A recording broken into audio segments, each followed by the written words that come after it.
allô, comment allez-vous? J'espère que vous allez bien, que vous avez passé du bon temps en famille pendant le long week-end. Alors, c'est le temps. Moi, je retourne travailler aujourd'hui et je suis sûre et certain qu'il y en a beaucoup d'entre vous aussi qui retournent travailler. Donc, les enfants sont à l'école, à la garderie.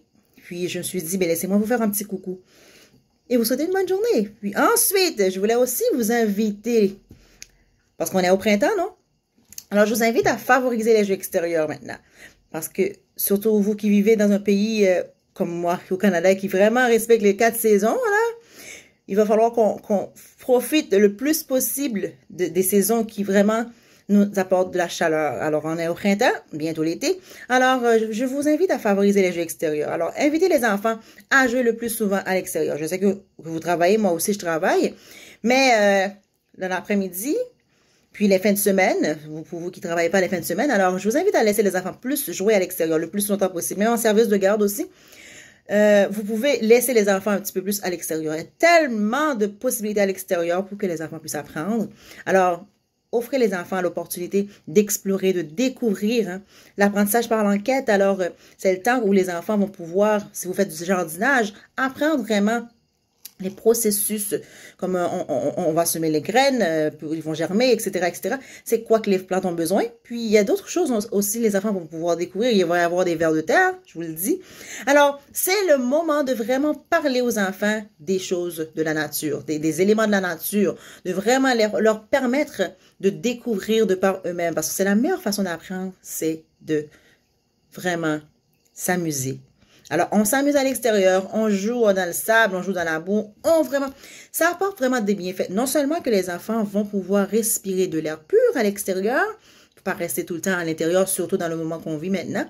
L'air extérieur, c'est vraiment le meilleur choix là qu'on peut vraiment offrir aux enfants. Mais aussi, les enfants vont pouvoir découvrir, vont pouvoir explorer, faire des expériences extraordinaires. Alors, c'est le temps où si vous voulez vraiment ramener des activités qui ont un rapport avec la nature.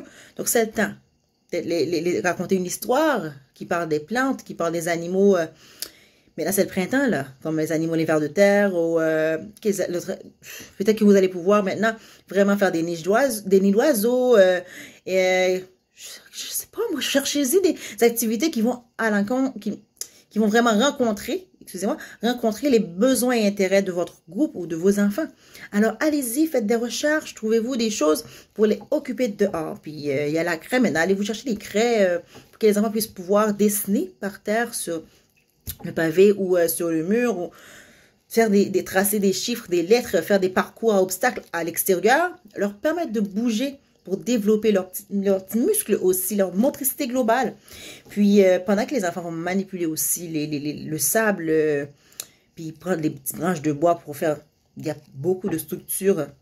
On va permettre aux enfants d'exprimer par l'art aussi. Les enfants peuvent nous épater à travers des choses qu'ils peuvent nous faire voir à l'extérieur. Alors, la motricité fine va être aussi en jeu. Leur estime de soi aussi, quand ils vont réaliser quelque chose d'extraordinaire dehors, puis ils vont être fiers, ils vont dire « Madame » ou « Maman, papa, regarde »,« Monsieur » ou peu importe, mais les enfants vont être fiers de leur réalisation à l'extérieur.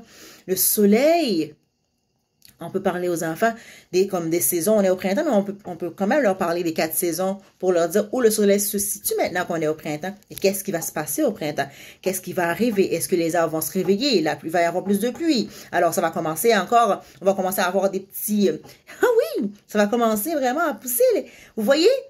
On va encore revoir les fleurs, etc. C'est le temps où les arbres se préparent pour l'été. Alors, il va falloir qu'on explique ça aux enfants, leur faire vivre ça. Donc, pour vivre ça, il va falloir qu'eux autres, ils jouent à l'extérieur. Donc, je vous invite à vraiment passer du bon temps à l'extérieur avec vos enfants. C'est le temps de sortir presque, là. J'ai vu déjà des familles qui ont déjà sorti leur bicyclette. C'est le temps de sortir vos bicyclettes, vos scooters. Je sais pas, qu'est-ce que vous faites dehors? Qu'est-ce que vous faites à l'extérieur pour permettre aux enfants de vraiment respirer l'air pur que eux autres ont besoin pour grandir? Pas seulement rester à l'extérieur. Je dis pas qu'il faut pas donner les tablettes, les jeux vidéo, etc. aux enfants. Loin de moi. On vit dans l'ère technologique. Il va falloir que les enfants s'y habituent aussi. Mais, qu'est-ce que moi je dis? C'est que il va falloir limiter les choses pour que les enfants puissent pas être addicted, pour que les enfants puissent pas être trop attachés à ces choses électroniques parce que les meilleures choses se passent quand les enfants inventent, quand les enfants explorent, les enfants vraiment sortent leur créativité. Et à partir des gadgets électroniques, ils sont juste assis en train de regarder. Puis le côté social aussi. Il va falloir que les enfants parlent entre eux autres, parlent avec les parents, là, qu'ils parlent. Alors les enfants, surtout en jeune âge, ça développe, ça leur donne plus de vocabulaire, ça développe leur côté affectif et social. Parce qu'ils parlent avec le monde. Ils ne restent pas juste devant un écran à regarder, je sais pas. Mais il y a beaucoup de choses éducatives que les enfants peuvent regarder, je le sais. Mais il va falloir qu'il y ait des limites à tout. L'excès en toute nuit, on le sait. Peu importe la chose qu'on fait, du moment qu'il y a l'excès, ça va nuire quand même à un moment donné dans notre vie. Donc, si on peut éviter les écrans le plus possible, ce serait tellement extraordinaire. On leur donne les écrans, mais on limite. Il y a, OK, comme je l'avais dit la première fois, quand on a parlé, je vous ai dit, moi, chez moi, la semaine, quand il y a l'école, il n'y a pas de télévision. Il n'y a pas d'écran, il n'y a rien. Donc, je donne l'écran à la fin de semaine et je limite ça. Donc, parce que je veux que, imaginez que les enfants passent toute la journée à l'école. Ton enfant passe toute la journée à l'école, vous ne les voyez même pas. Alors, le peu de temps qui reste dans l'après-midi pour vraiment passer du temps de qualité avec votre enfant, pour vraiment apprécier votre enfant, vous laissez devant la télévision. C'est où est-ce que vous allez avoir le temps de créer ce lien d'attachement avec votre enfant? Voilà où je veux en venir. Alors, c'est ça. Je sais, des fois, on est tellement occupé, on n'a pas le temps, etc. Mais les enfants grandissent tellement vite, puis on ne peut pas remettre ça à demain pour dire, je vais avoir le temps. Car le temps perdu ne se rattrape jamais. Alors, c'est ça que je veux vous inviter à vraiment réfléchir là-dessus. Puis, je ne vais pas perdre mon sujet. Ce que je voulais vous parler aujourd'hui, vraiment, c'était aller jouer à l'extérieur avec vos enfants. Profitez du bon temps, car on ne trouve pas ça souvent. Quand on le trouve, profitez-en. Ramassez en plein. Puis, je vous souhaite de passer une agréable journée. Prenez soin de vous. Gardez-vous en santé. OK? Donc, bonne journée. Puis, au revoir. C'était Stéphanie Aubourg. Puis, n'oubliez pas, hein, partagez, likez la page. Puis, on va se voir la prochaine fois. Au revoir. Bye bye.